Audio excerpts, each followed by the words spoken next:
Welcome back, ladies and gentlemen. We hope you enjoyed your break. Let us continue our academic program. Our next speaker is Prof. Hemdaoui. His presentation is entitled Teaching Speaking Communication Before Accuracy. Please welcome him warmly.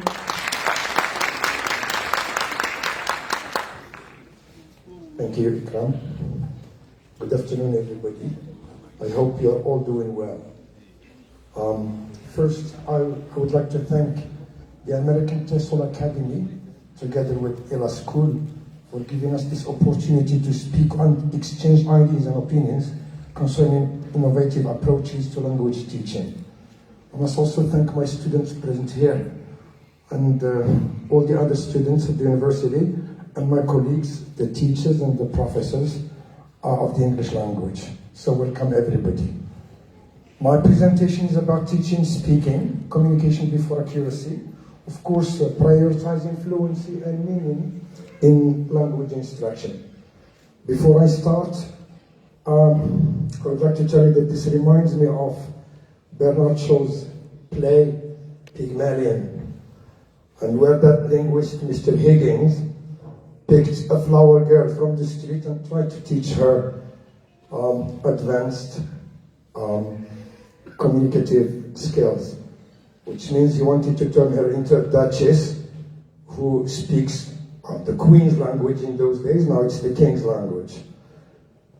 The lady turned the duchess. She was beautiful. There was a complete metamorphosis, and the lady could wear, clothes like a princess. But in the end, when she was invited to a party of the aristocratic class, the British always start their speech when they want to indulge into knowing each other. They talk about the weather. And the lady told her, "Nice weather, isn't it?" The name of the flower girl was Eliza Doolittle. She indulged into a complete recitation of the weather forecast, which means the linguist failed to teach her to speak communicatively the language. She used the language formally, but not communicatively. This is my starting point. So let's indulge into this presentation, which actually prioritizes speaking, because speaking in language is probably more important. And students, I have always noticed that they prefer speaking to grammar and to accuracy. Fluency first, and then accuracy. Let's see the table of content. Well, it falls into four main parts. The first one is a theoretical background. There is a sort of review of the literature, in which we're going to talk about the distinction between acquisition and learning, use and usage, performance and competence, fluency versus accuracy, and whether we teach English for integrity or academic purposes. Then the second part is going to be the practical one, teaching speaking. I'm going to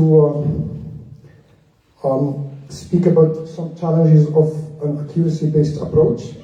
Then this will make me move into speaking about the benefits of prioritizing communication. Why? Then I will talk about AI and teaching speaking. And I will also delve into talking about the listening-speaking dichotomy, how and what, because I do believe that speaking is a process. Then the third part will be about some classroom activities, both for beginners, intermediate and advanced learners. And we shall see as well in the fourth part how teachers should evaluate speaking. And of course, there will be a conclusion on some key summative takeaways. And of course, a bibliography. Let's get started.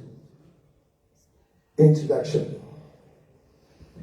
In the realm of language education, particularly in teaching speaking skills, the emphasis often lies on fluency and effective communication rather than on strict grammatical accuracy. The primary goal is to guide learners to convey ideas, emotions, and information in a way that is understood by others.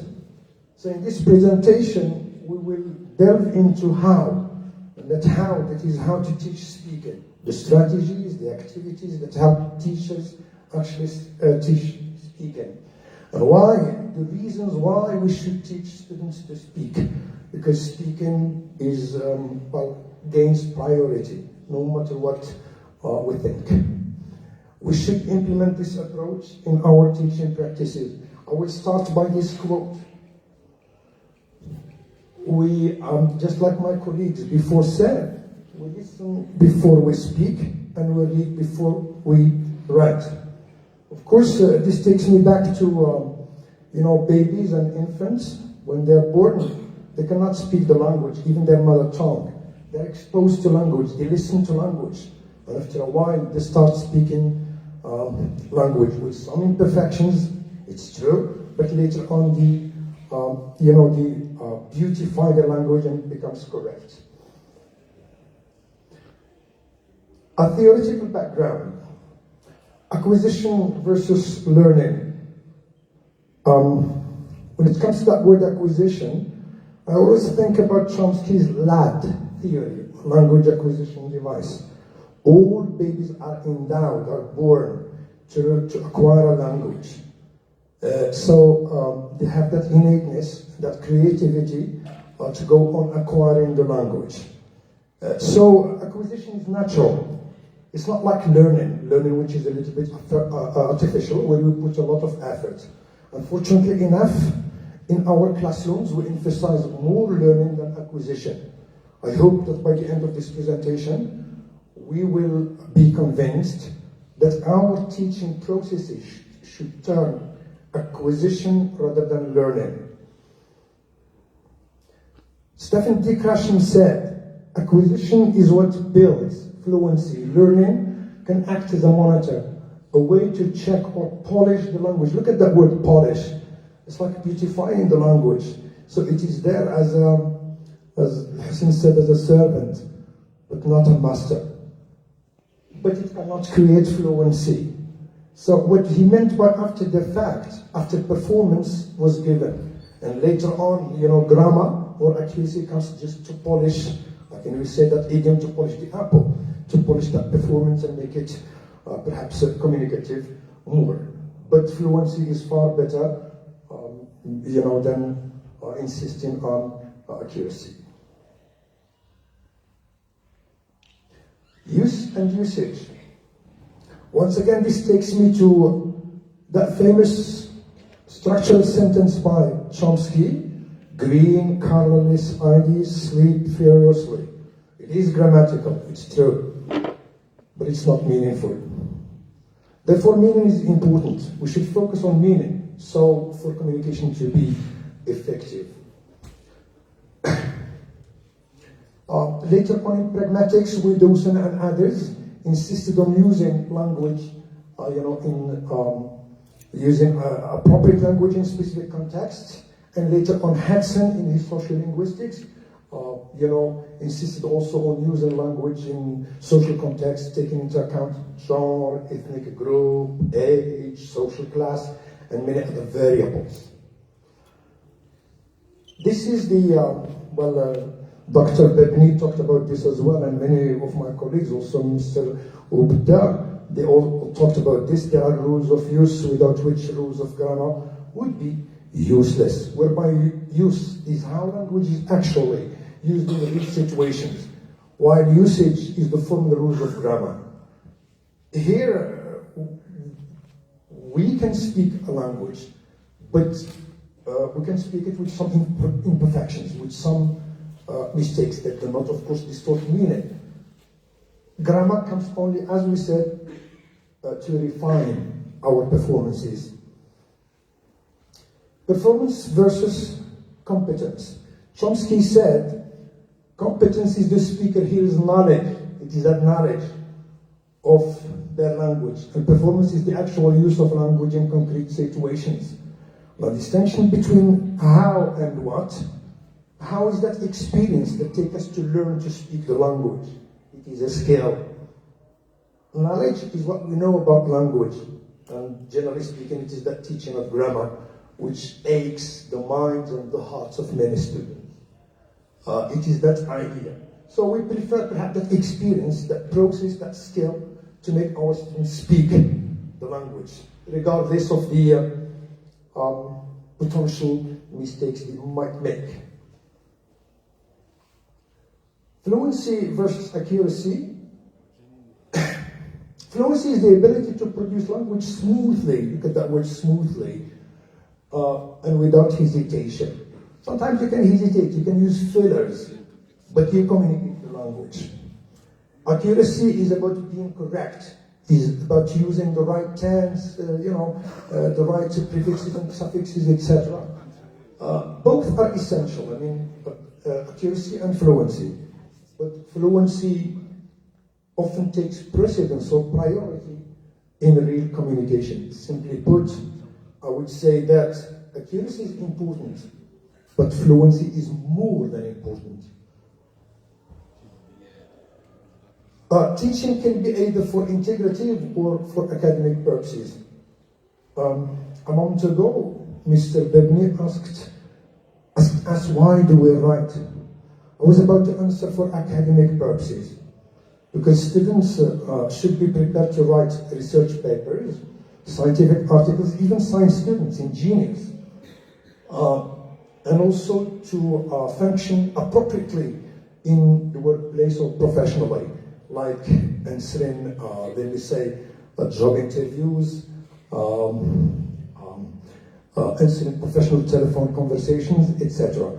So this is academic. When we teach them those professional telephone conversations, this is business-like. When we teach them how to write reports and articles, this is academic. But still, it is communicative. It helps them to integrate. Therefore, from my perspective, I think teaching English for community purposes in the Moroccan context should be both for integrative as well as academic purposes. Even at the level of university students, scholars should learn how to use academically the language, but in integrative situations. Because integrative is holistic. It is, however, the other one is rote learning, just memorizing information. But still, it should be used for integrative purposes, because later on in life, students will have to write reports, to give presentations like what I'm doing, etc. The practical side, teaching, speaking. We have some challenges of an accuracy-based approach. When we emphasize, we insist on teaching grammar, there is that increased anxiety and fear. Fluency is reduced. There is a neglect of communication competence. There is slower production, and worse, there is loss of interest. And in the end, I should say about some fossilization. If you don't mind, I will sit down a little bit. Do you mind? Thank you. Fossilization. You know, in their pre-linguistic learning, our students have learned French in the Moroccan context before. And then my students have many times asked me a question: what means this? When it comes from French, que signifie cela? And this is fossilized because they have learned that grammar, rule, que signifie cela, what means this, and stuff, what does this mean? Same thing, confusion using tenses. I learned English since 10 years. Since 10 years, depuis 10 ans. En français, we say depuis 10 ans. And that's not the same thing, because in English it's not the same thing, right? So that rule is fossilized. And the fossilization takes time to be corrected. And that's very problematic in a way. So those are the challenges of an accuracy-based approach, which takes us to talk about the benefits of prioritizing communication. Why we should prioritize communication? Because students gain higher engagement, they improve understanding, barriers of learning are reduced, they develop that safety and self-confidence and that trust. And of course, they become audacious and they have that audacity, that daring to speak in public and to be engaged. And this is why we should prioritize our communication. Students learn how to express ideas, negotiate meaning, when we give priority to communication, and respond in real-life situations, communicating first and refining accuracy later on. Ladies' drama just comes to refine, to polish our performances. AI and teaching English. Of course, most of you have come across AI tools or AI applications that help in the learning process of speaking in a way. We have examples of those applications like Lerna, like Duolingo, like Promova, like Babbel. Well, these applications help you to speak the language. And there is some safety because the individual who is learning the English language, who is learning to speak the language, is face to face with the machine, alone. There is a private conversation. So anxiety is lowered. And therefore there is some self-confidence to learn. However, the AI should not be focused a lot, should not be given, too much emphasis, because the machine cannot be like a human interaction, because a human interaction contains emotions, contains, cultural aspects. We have cultural aspects which the machine cannot convey, and there are also contexts in which the machine cannot function perfectly well. So therefore, the machine or the AI should be supportive, but should not replace human communication. AI is most effective when used to increase exposure and confidence, not to overcorrect. It is best when learners use what they learn with the machine in real everyday life communication. The listening-speaking dichotomy. Of course, listening is a receptive skill. We call it the input. As I told you at the beginning, children are exposed to language and that's their input. And later on they should speak, which is the output, which is the outcome. Of course, that output undergoes some imperfections, but later on it becomes perfect. There are two processes to teaching speaking, the top-down and the bottom-up process. Sorry. The top-down is when students try to decode sounds after listening to the teachers and words. That's the bottom-up, I'm sorry. Top-down processing is using prior knowledge, like their knowledge in the Arabic, in the mother tongue and the first language, the L1, and using that prior knowledge to interpret meaning and perhaps speak the target language. Collateral activities that can do this, it can help in doing this. Yeah. Sure. That was here.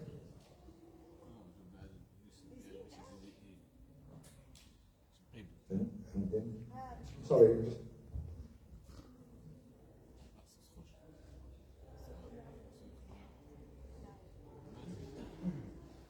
Yeah.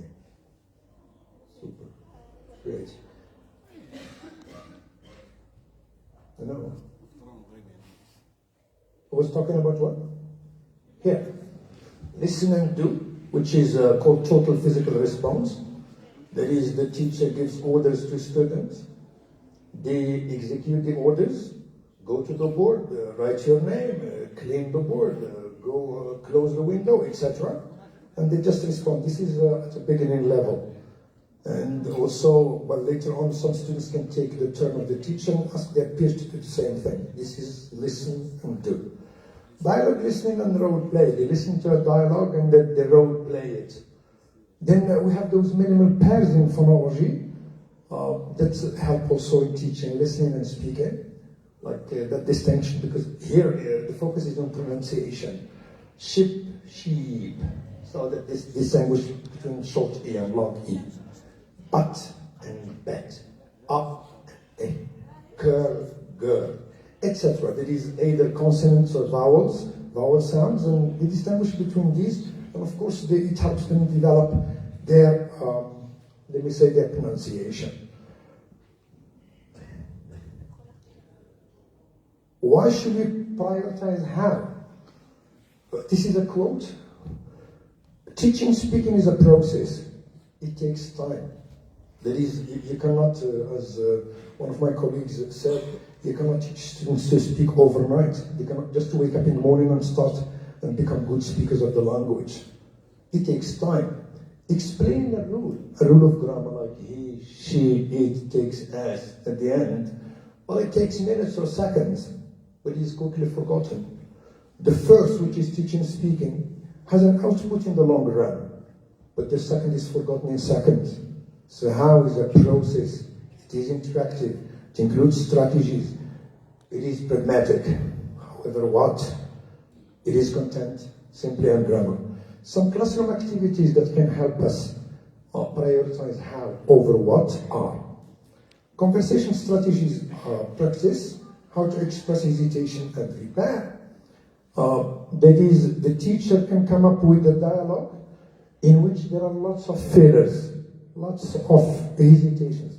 What I mean, I'm sorry, I see, and then provide them with the dialogue later on, and then they should, let me say, identify those fillers or those hesitative phrases that they can use later on in their communicative output. The second activity revolves around functional role plays. The teacher can teach students those functions like requesting, refusing, apologizing, complaining, and stuff, and then later on make them use the language accordingly, that is, use those functions accordingly. Listen, notice, and use. This is teaching some pragmatic awareness. Students listen to the teacher, notice what the teacher is doing, probably some non-verbal communication there, the gestures of the teachers or the movement of the teachers. Sometimes the teacher turns into a clown in the classroom. And of course, they use the language the same way as their teachers. Another one is paraphrasing circumlocution game. And this reminds me of my friend, Dr. Hussein Qasaras. It is a game whereby there is a missing word. There is a missing word. And students try to find the word, but just, defining the word, one after another. And of course, even though they can't find the word, there is communication taking place, because they ask each other, they can guess, they express their guesses through language, and so they communicate until they find the word or not find it. We don't care, because it's just like a game. I stay here and then go on. All right. Because I'm not familiar with technology things. I need to help me out, but it's okay. Reflective speaking, this is metacognition awareness.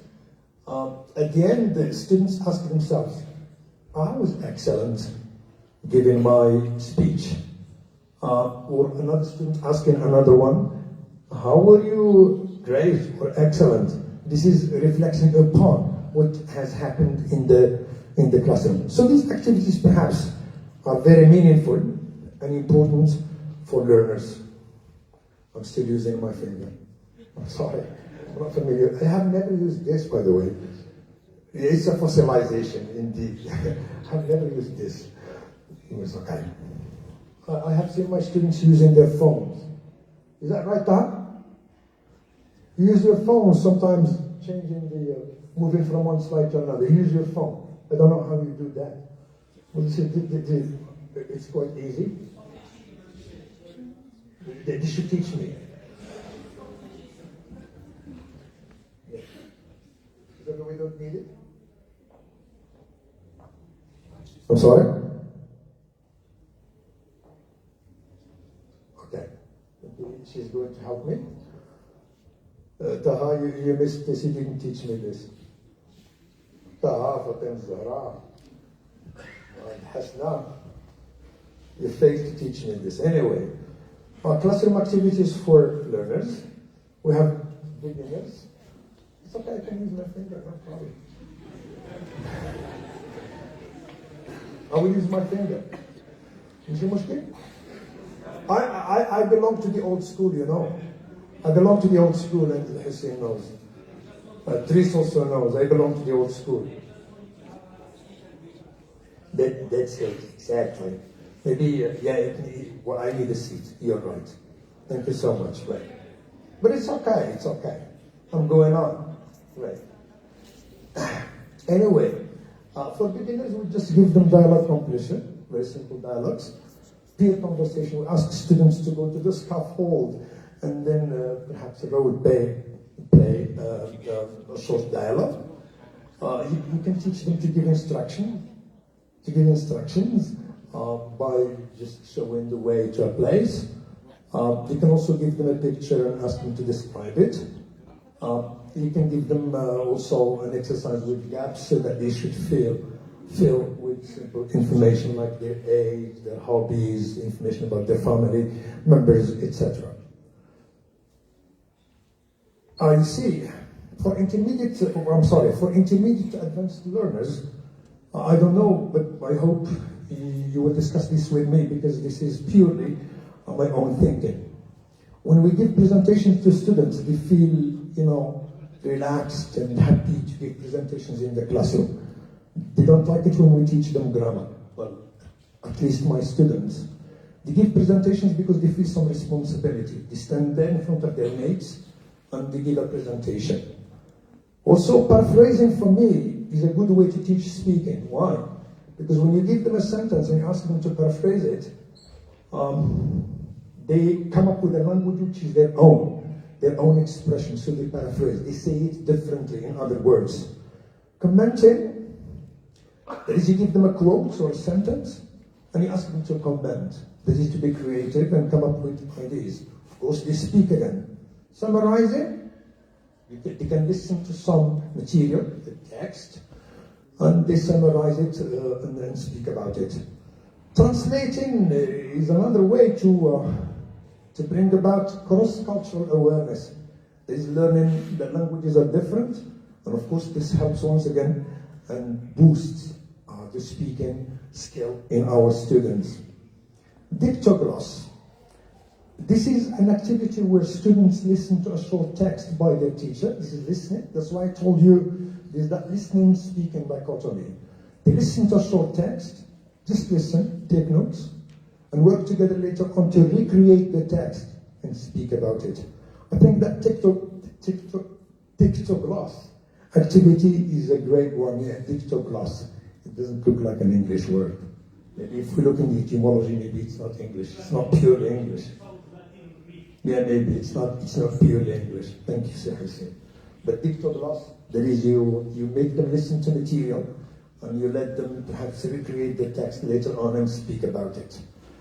Now we move on to the next part, which is about evaluating speaking. You see, when you spoke to me, I had that feeling that as though I have a seat now, I feel a little bit relaxed. Well, it's a question of, okay. So evaluating speaking, of course, when we evaluate speaking, we should overlook grammar mistakes. And CEO Bitter can agree with me here, I'm sure, as a supervisor. We should overlook mistakes. Of course, mistakes that do not distort meaning. Because if meaning is distorted, then there is no message.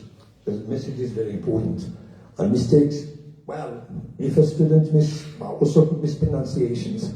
If a student mispronounces a word, but the meaning is there, it's okay. We should tolerate this while correcting the speaking outcome of students. I believe in this too much. Vocabulary use. I think we should equip our students with a lot of vocabulary. Because what they need is vocabulary. Either in Begni's presentation, writing, they need vocabulary. Speaking, they need vocabulary. That is, if you don't have much vocabulary, they will not be able to write, and they will not be able to speak as well. Vocabulary is essential to my mind. Why did we quickly move to the conclusion? I finished that point? Okay. Conclusion. You're fed up with me? You want me to finish very quickly? It's okay. Okay, no problem. Right. Conclusion. Okay. Conclusion. I'm real fed up with the speaker. Oh, he's boring. Like myself. Am I not? I'm not boring? Are you sure? Thank you so much. Right. Only my students speak in there. It's okay. Yeah. I'm sure I'm not boring. I'm sure I know. I have some self-confidence too. Simply, I'm not. I'm a little bit reserved. I'm not used to these, meetings like these ones. Well, this is it. But it's okay. Thank you for giving me the opportunity. I will learn, to be audacious and daring and speak. That's very important. Now, prioritizing communication before curiosity teaching, speaking recognizes that language is primarily a tool, look at this, for meaning making, its meaning, and interaction. Not merely a system of rules, which is grammar. Fluency, confidence, and communicative effectiveness develop when learners are given opportunities to speak freely, negotiate meaning, and express ideas without constant interruption or fear of errors. Accuracy remains important, but it becomes supportive rather than dominant. Addressed specifically after communication acts by shifting the focus from what is correct to what is meaningful. Well, we don't need what is correct. We need what is meaningful rather. Why? At least when teaching speaking. Teachers create classrooms where speaking is authentic, purposeful, and developmentally sound. These are some key takeaways. I have gone beyond the time limit. I have gone beyond the time limit. Spare 2 minutes for me? For you? Great, okay, I will.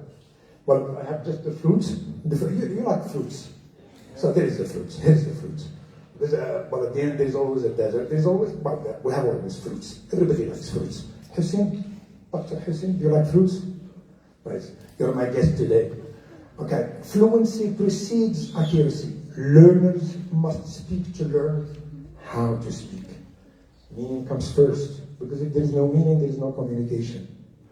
Errors are developmental, not failures.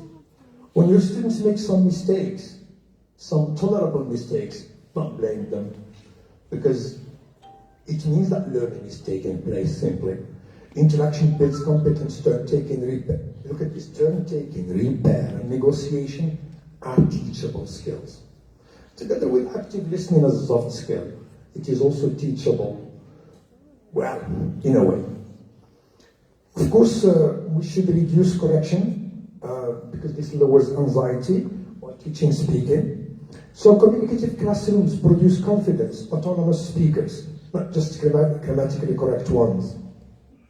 And my conclusive idea, a definite one, teaching speaking is an acquisition, or should be an acquisition, not a learning. Once it's spontaneous, it's natural. We push students to speak spontaneously and naturally, it becomes an acquisition, like babies. Because it's, they are learning a language which is not theirs. When we insist on making it a learning process that is insisting on focusing a lot on grammar, well, there will be a handicap. This is my bibliography. My presentation has come to an end. Thank you very much for listening to me, And if you have any queries, any remarks, any criticism, or any other reactions, please feel free to speak. Thank you very much.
the interest is fluency, but not accuracy.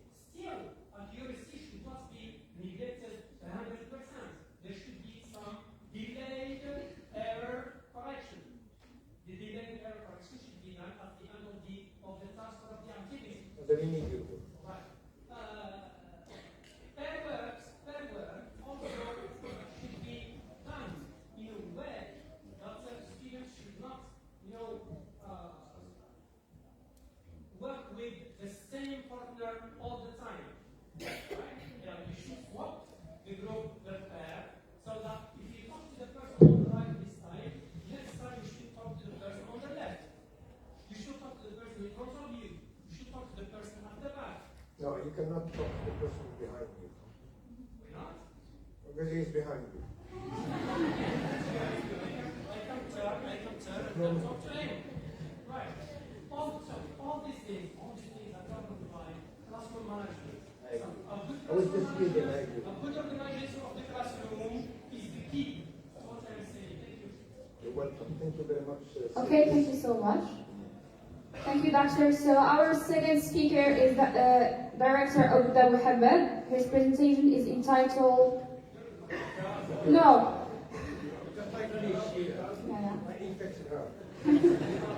Thank you so much, Doctor. Our next speaker is the nurse Babi Abdurrahman. His presentation...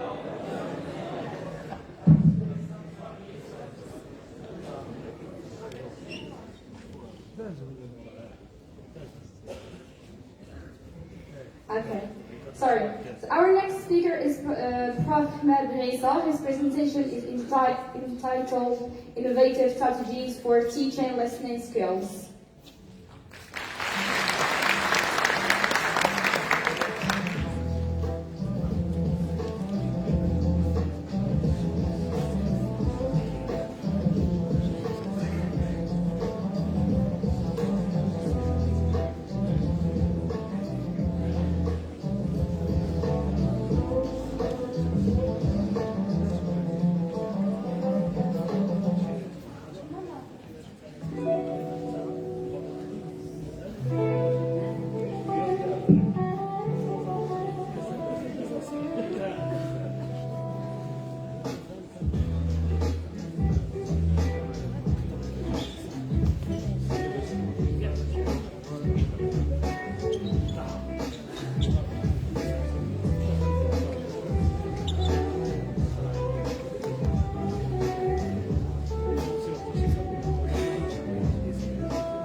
Good afternoon, everyone. Before starting this presentation, let me thank the organizers, Professor Hussein Qasraz, Mr. Nuruddin, and thank them for their invitation. Also, thank you to the guest speakers who have shared with us their rational ideas and deep insights. Thank you to professors and the guest speakers for sharing their insights with us today.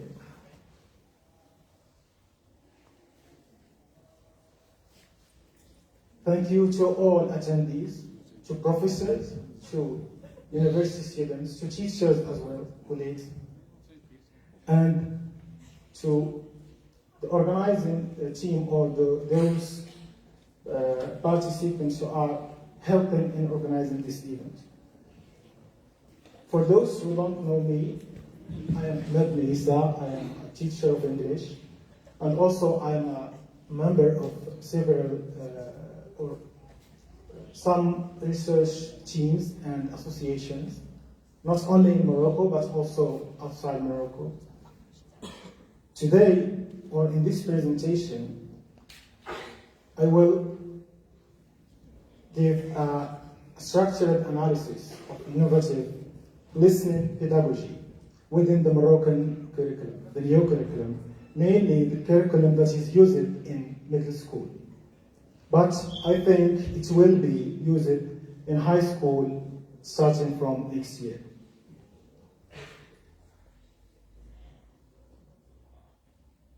This presentation introduces, starts by a research problem or objectives. Then I will talk about the framework that I used to analyze the content of the new curriculum. Then to do this, I use a triangulation or triangulated qualitative approach. I will share with you the findings that I organized into 4 main titles: curriculum embedded innovations, perceptions, and adaptations. Also, I will introduce the results of the classroom observation practices, alignment with theory, and also I will share with you the interpretations in which I will explain this difference between practice and theory in this new curriculum. And I will also share some recommendations that are related to teachers' practices and training, and also to elite or teachers' communities. So, Morocco's English education reform aims to foster confident communication among learners with listening as a core skill. Yet, classroom practices often resort to passive, focused listening. This study, because it is an article project, this study therefore critically analyzes the innovation or the innovative listening strategies in the new Spotlight curriculum, examining not just their design, but their real-world application and effectiveness. By bridging the gap between policy and practice, the research empowers not only students, but also teachers to transform listening into a dynamic part of language learning. To analyze this new curriculum, I employed a multi-layered theoretical framework. I view listening not as a passive skill, but through active listening theory, as an active, constructive process. This is placed within an integrated skills approach, ensuring listening connects directly to speaking and writing. Activities design is guided by the task-based approach that my professors have introduced before, where every listening task has a clear communicative purpose.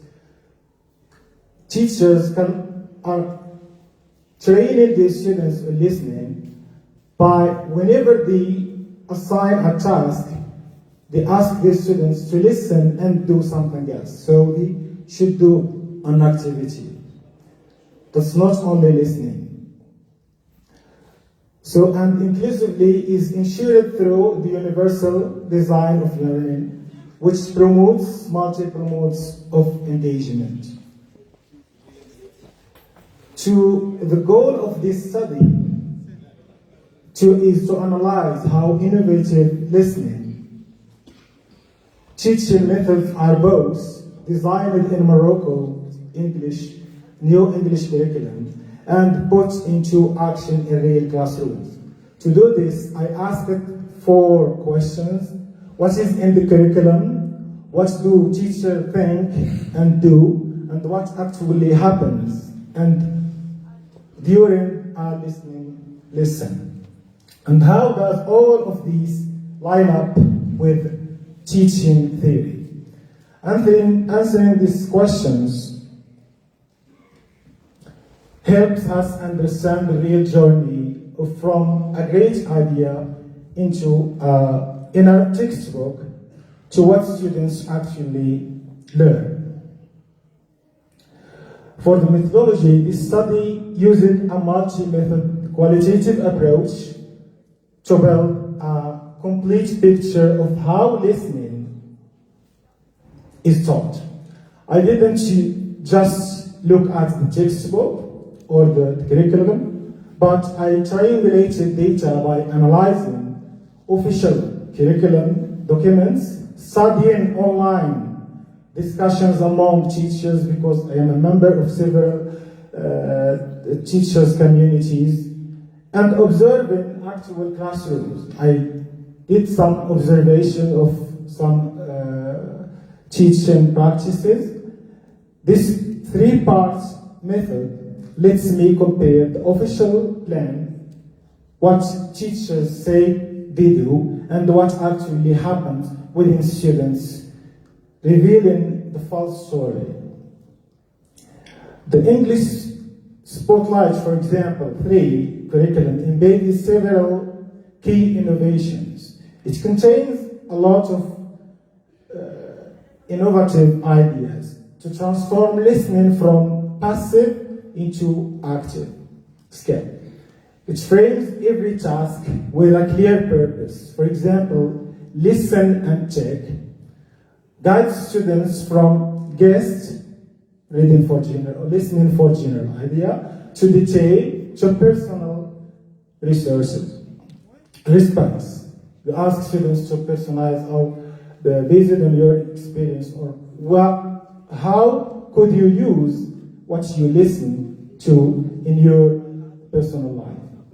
It uses pictures to activate prior knowledge and introduce beer, for example, they drop everything and read, with audios to blend listening with reading for pleasure. Crucially, it provides teachers with ready-to-use differentiation strategies, such as pausing. Teachers can pause audios for support or ask advanced learners to retell the story from memory. When the students listen to a story, by the end of the lesson, you may ask your students to retell the story by themselves. Yes, they can use their own words as well. These interconnected features create a rich, informal, student-centered blueprint for making listening comprehensible, engaging, and communicative. When I asked how these curriculum innovations are enacted by teachers, I found a compelling story of mediation. Teachers are not just implementers or are not just teaching the language, but they are mediators. Teachers are not passive implementers, but active interpreters. They deeply appreciate the curriculum. They appreciate the curriculum's ready-made tasks and support, seeing them as lifesavers for planning, because teachers are using this new curriculum's ideas to plan their listening. Yet, they face systematic barriers. Those barriers that have been introduced before by our professors and teachers and experienced teachers as well. For example, large classes, limited time, and unreliable audio equipment. Because some teachers noticed that these audios that were given to the teachers are generated or were generated by artificial intelligence, where you cannot feel that these activities are presenting authentic language. Authentic language means that you listen to the language within chaos, in a soup, in a classroom, in the market, you need to hear the decision. Yet, in response, the teachers improvise and create some audios themselves. So they are mediating knowledge, they may change, they may delete some parts of the audios. Because the teacher is the one who knows his students. No one can tell you how to teach your students because they don't know the type of students and the needs that your students are need to fulfill. Some teachers improvise creatively and use gestures, strategic L1, and structured pair checking to make lessons work. My classroom observation revealed a core tension while I saw teachers successfully using interactive strategies like pair share to boost participation, two crucial gaps undermined the communication or the communicative goal. First, teacher overcorrected pronunciation. When a student is talking and you stop him or her during a listening or a post-listening activity, you are moving from fluency to accuracy.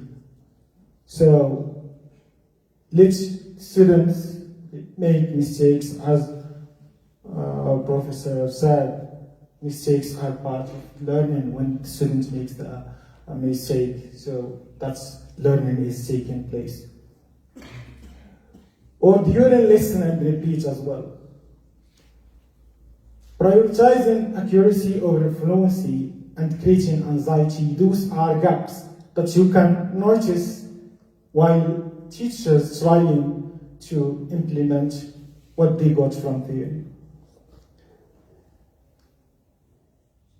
Second, and most importantly, the final personal response, or the post phase, where students connect the listening to their own lives, was frequently skipped. Why? Due to time pressure. This shortens the learning cycle. Learning, yes? Time. Yes.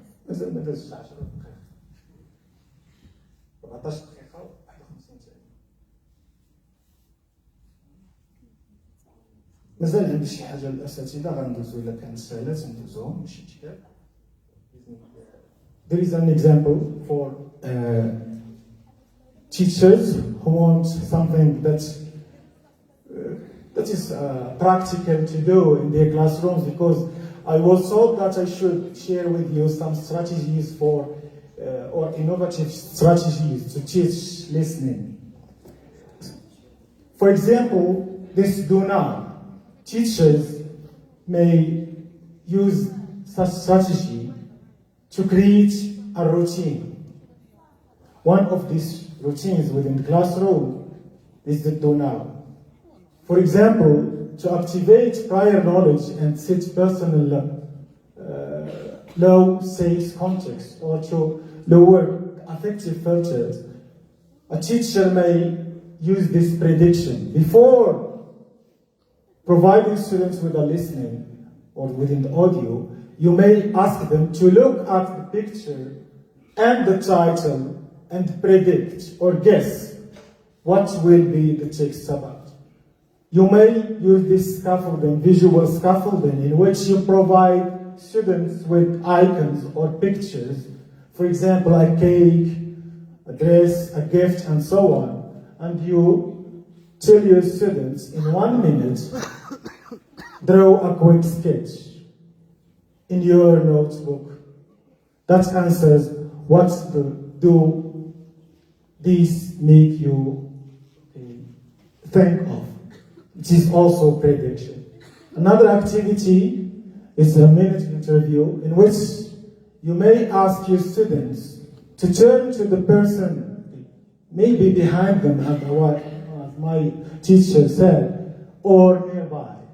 Ask, what was the last party or celebration you enjoyed? You have 1 minute to answer.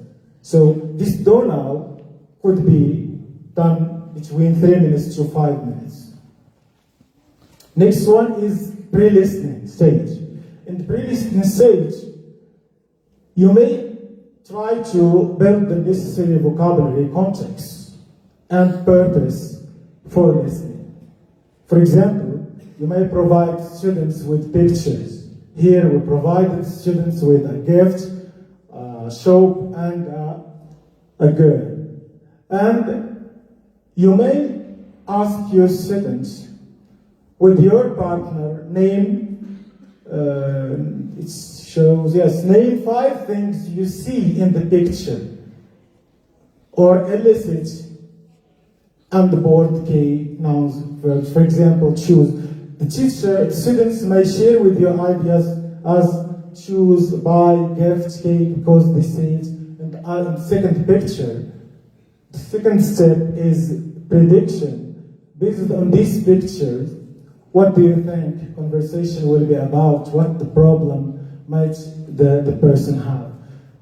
During the pre-listening, students wouldn't hear the audios. They just predict and build this vocabulary knowledge.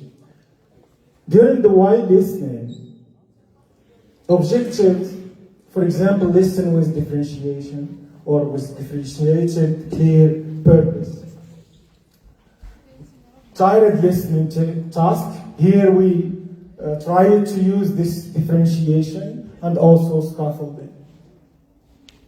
The first listening, you ask your students to listen just for the general idea. You don't ask them to write, just for the main idea, maybe. Or what is the problem in this? Or check your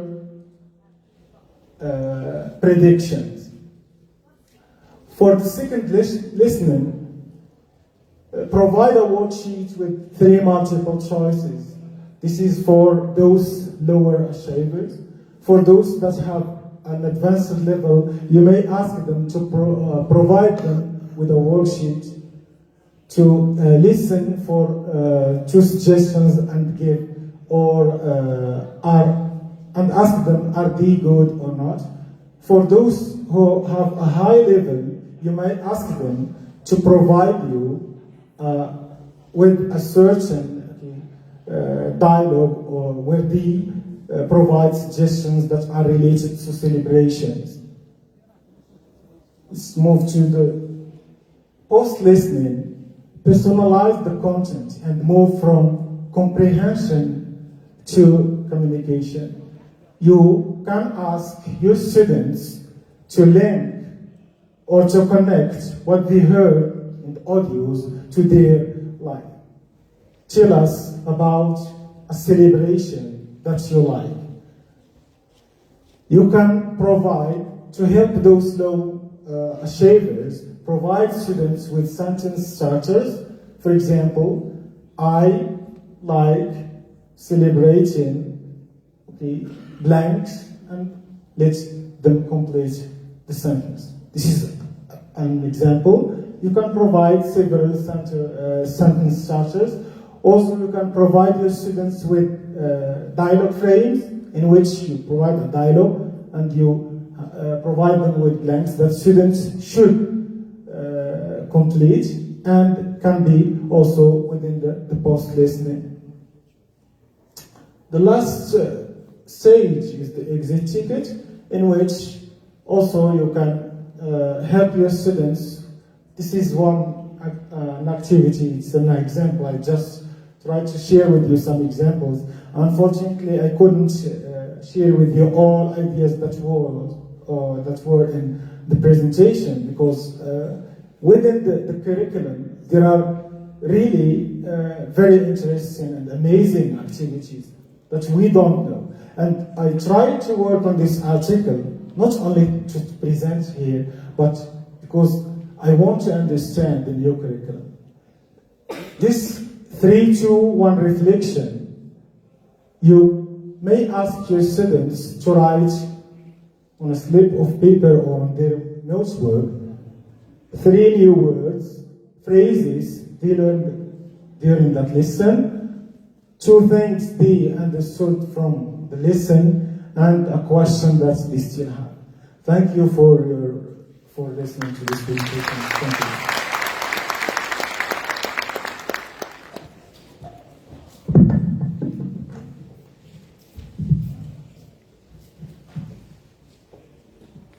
Thank you very much, Professor.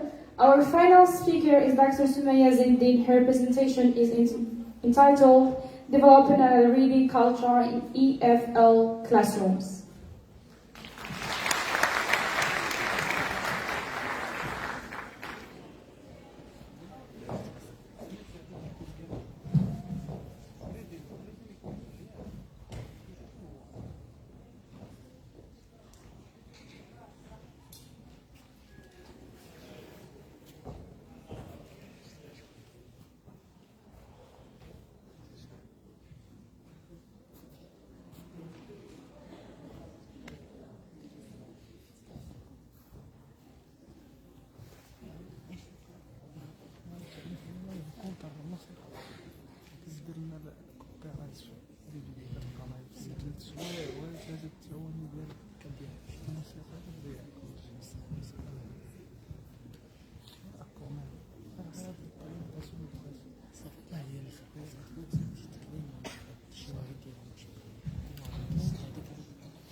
Assalamu alaikum and good afternoon everyone.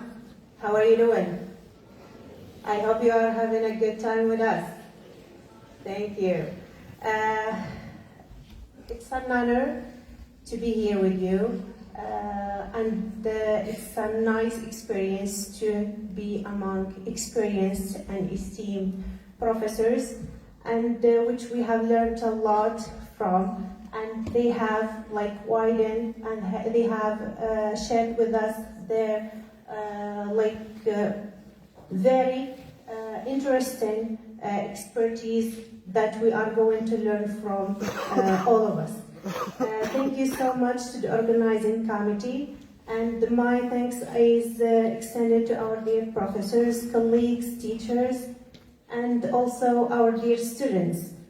Welcome to the English community. Especially, I would like to welcome the students who have been on scientific track and who have joined the English community as English students. So please, I would like you to clap for them. They are doing their best. So today, I would like to represent the English community and also the female community. I have just heard a little remark from one of the attendees. Thank you so much for your sweet words. Now I would like to start my presentation about developing a reading culture in EFL classrooms, and I would like to highlight some practical strategies, especially for young learners. As you know, I would like to start first by highlighting the importance of reading and how it is important to foster a reading culture, especially at a young age. Understanding, of course, I will move to highlight some key aspects about young learners, the challenges in EFL reading, and I will move directly to some practical strategies because this is what we all need. So I would like to start with what Professor Desai just said earlier. He said that good reader makes a good writer. So if we want a good writer, we should start with reading first. So as you know, reading is considered one of the required skills for foreign English acquisition. It's a core skill in foreign language acquisition, serving as an input for other competencies, as you know. And it provides input for listening, speaking, and writing, of course. Of course, reading is not just a skill. It's the foundation for language proficiency, critical thinking, and also joy for many students, and increases vocabulary, ultimately boosting students' confidence in using the language. Of course, reading is a core skill, as I just said, and serving as input for other competencies. However, many young learners avoid it, lacking strategies to manage text effectively, lacking strategies to manage the reading, and that's why early intervention is very crucial, especially at a young age. In particular, so reading and practice develops or makes students develop like a certain of fear for students. That's why they feel like they are fearing the text, they are unable to decode it or to approach it. Although identifying appropriate methods to develop or to build reading comprehension skills early is vital, it poses significant challenges, especially for us instructors, educators, and teachers. That's why young learners they have a certain characteristics that are a little bit different than other, or for example, middle school students or high school students. That's why we need to pay attention a little bit more. For example, they have unique characteristics, including varied language learning styles. Learning styles is for all learners, but young learners are quite tricky. I would say the word tricky a little bit. And thus engagement strategies must be tailored to their needs to promote a reading culture. I would like now to highlight some of the challenges that teachers, educators, and instructors face, especially the fear or the struggle that these learners face, focusing on details rather than overall meaning. Without metacognitive tools, comprehension falters. Young Moroccan learners face double comprehension barriers. For example, linguistic capacity, English orthography versus Arabic morphological richness, and it creates a decoding nightmares for students or for learners. Also, there is a little bit of, or not little, but less research on these aspects, especially on young learners. And also cultural distance. The global textbook, for example, lack local frameworks. Also, there is the Moroccan reality of 40 students, crowded students. Thank God we are not having or we don't have 70 students in the class. 40 or more is the average. Now I will move directly to propose or to recommend some of the practical strategies that I want to recommend or to highlight. The first one is interactive read-alouds or think aloud, which is a foundational strategy for revealing cognitive and metacognitive reading processes, and it is used to measure comprehension monitoring, properly described as a transactional collaborative effort between teachers and students to co-construct text meaning through shared interaction, expanding individual interpretations via group negotiation. Also, this kind of strategy lets us model real-time comprehension. It means the teacher models the voice predictions, connections, and clarification. It means the students and the teacher are all involved in this. And this fosters a deeper engagement and reveals students' thought processes. Yes, so interactive read aloud is based on some theoretical foundations.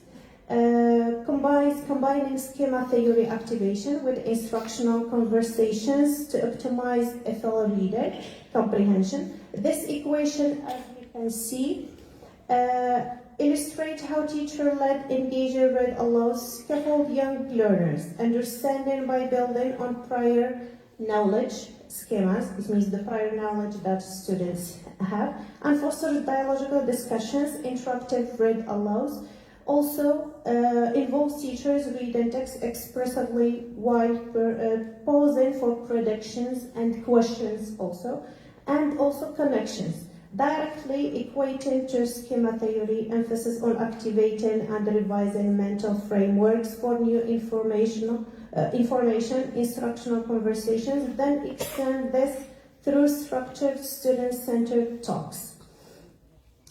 And it mirrors also natural dialogue, promotes deeper analysis and retention. And together, these two, they create a powerful synergy. Schema provide the foundation while conversations refined and expanded. Now, the teachers can carry out or implement this strategy by starting with prep, choosing cultural relevant folk tales, for example, the tales of Juha, for example, or anything that is local or Moroccan. And during reading, they can pause strategically what happens next, for example. They can answer what happens next, what is after, what happened, for example. And they use gestures for FL vocab and with personal connections. For example, maybe this, for example, your grandmother has already, for example, told you this story, for example. So making connections between family folktales or stories with what is there, so making like a bridge between the L1 and L2. And this is like, can be very joyful for students and teachers as well. Now I move to the next strategy, guided playdates, which blend structured play sessions with light adult facilitation. It means the teacher here like acts like or scaffold lightly to boost language and social skills in young FL learners. These peer playdates emphasize childless exploration around language-focused themes, where teachers act as coaches, providing subtle prompts, picture pairs, or small groups meeting for themes playdates. Like, for example, they ask the student, let's pretend we are in a cafe, for example. One of the students can say, for example, I'd like a juice, I'd like coffee, I'd like tea, for example. So the teacher acts as a coach, as I said, and not as director. He's not director like in a role play, okay? So he should of course prepare his materials, circulating with gentle prompts like, what do you need, for example? Is there anything that you need, for example? So, and praising efforts to extend naturally or the natural feeling or the atmosphere of the classroom. Unlike free play, goals are embedded, unlike drills, and it's intrinsically motivating. Of course, this strategy is based on some theoretical, on some theories. For example, Vygotsky, which viewed play as a powerful laboratory. He called it as a laboratory for developing advanced thinking skills through social interactions, far beyond mere recess. In this approach, play creates a zone of proximal development, or ZPD cycle, where peers scaffold each other. It's like all the students scaffold or help each other. And challenging tasks, for example, especially in challenging tasks, like the story retelling. Also, these three mechanisms converge ZPD, enables peer mediation, and also it involves Rogoff's guided participation, which turns shared quizzes into personal competence, and dialogism which lets multiple voices negotiate deeper meaning. For FL learners, like for example, when we are talking about folktales, it includes, for example, Arabic and also English. So these hybrid extensions can make it more fruitful and more joyful for students. Now, teachers can carry on this strategy via fun social exchanges. Pair students with folktales, for example. They can play quiz relay. One predicts the other student's answers, and reflection. And the teacher can keep reflection journal to track growth of the students. And this counters low home reading culture. This also can be very helpful to foster a home reading culture. Okay, they said that the time is over, so I have just talked about two. I hope these I can. Okay, thank you so much. You are very generous. Thank you. I will move to the third one, which is multi-sensory phonics games, which are structured plus play-based activities that teacher letter sounds relationships by simultaneously engaging multiple senses: visual, like saying letters, images; auditory, hearing sounds or chants; tactile, kinesthetic, for example, tracing, air writing, body movements, and so on, to build decoding accuracy and phonemic awareness for young learners.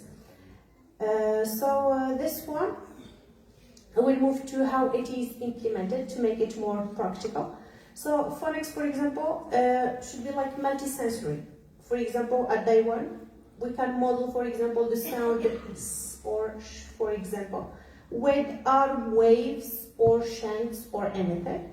And groups like hand magnetic letters, winners race on free Kahoot, for example, if you are implementing technology.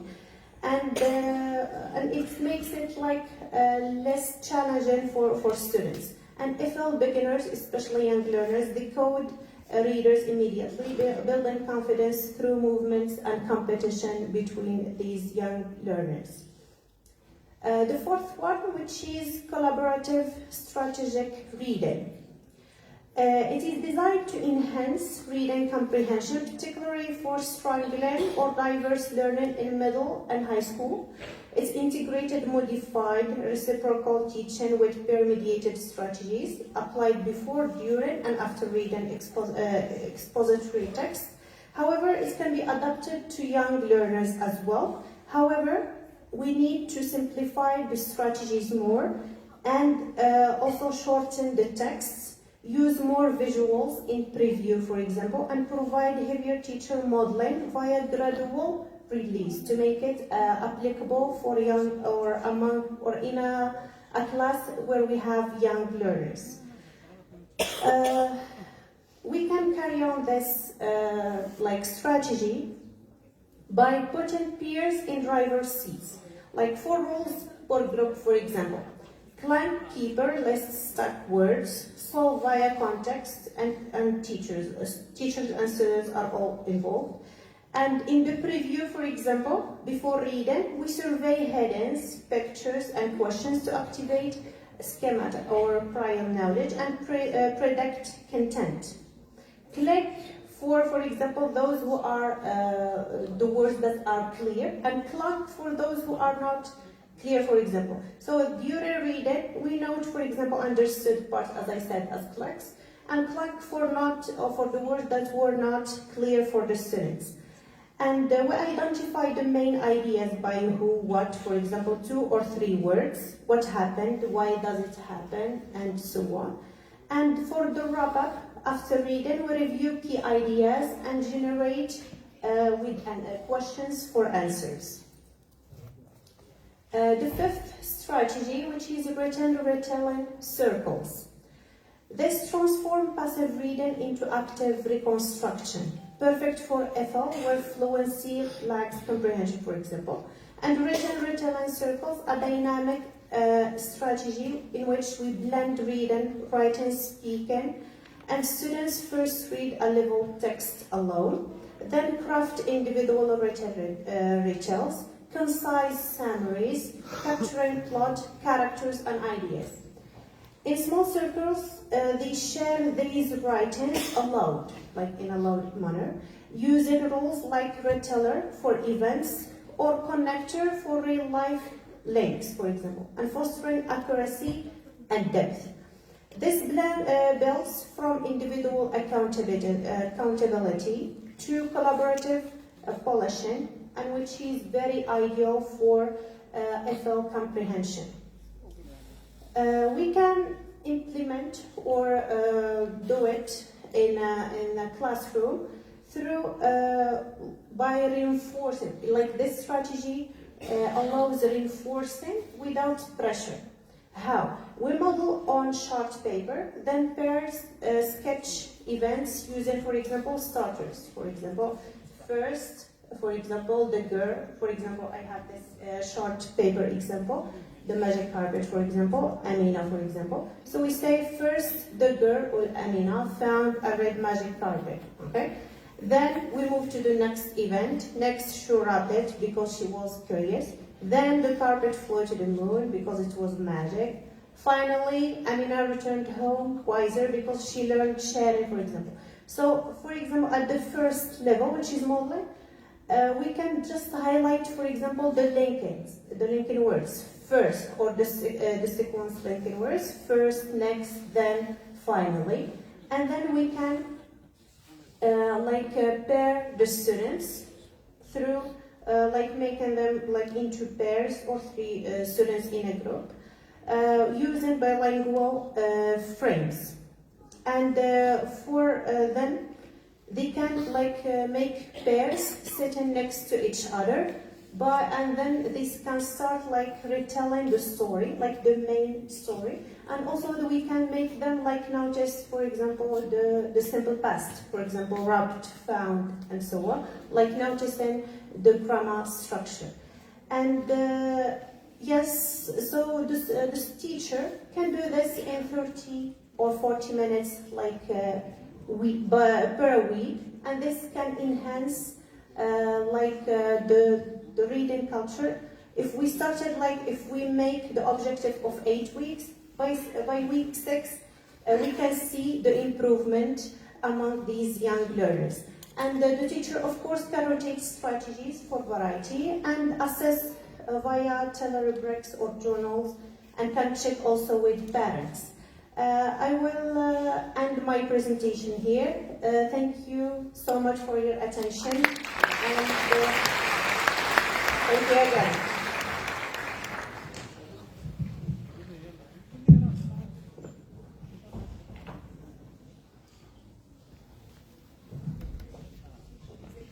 Thank you very much, Doctor. Ladies and gentlemen, we now move to our panel discussion. This session will end 30 minutes. Please keep your questions clear and short to give everyone the chance. Yeah. Okay. Ladies and gentlemen, we now move to a special moment, appreciation and recognition. Great effort deserves great appreciation. With your warm applause, I kindly invite Prof. Nordin to present certificate of appreciation to our speaker, Dr. Hussein Kasras.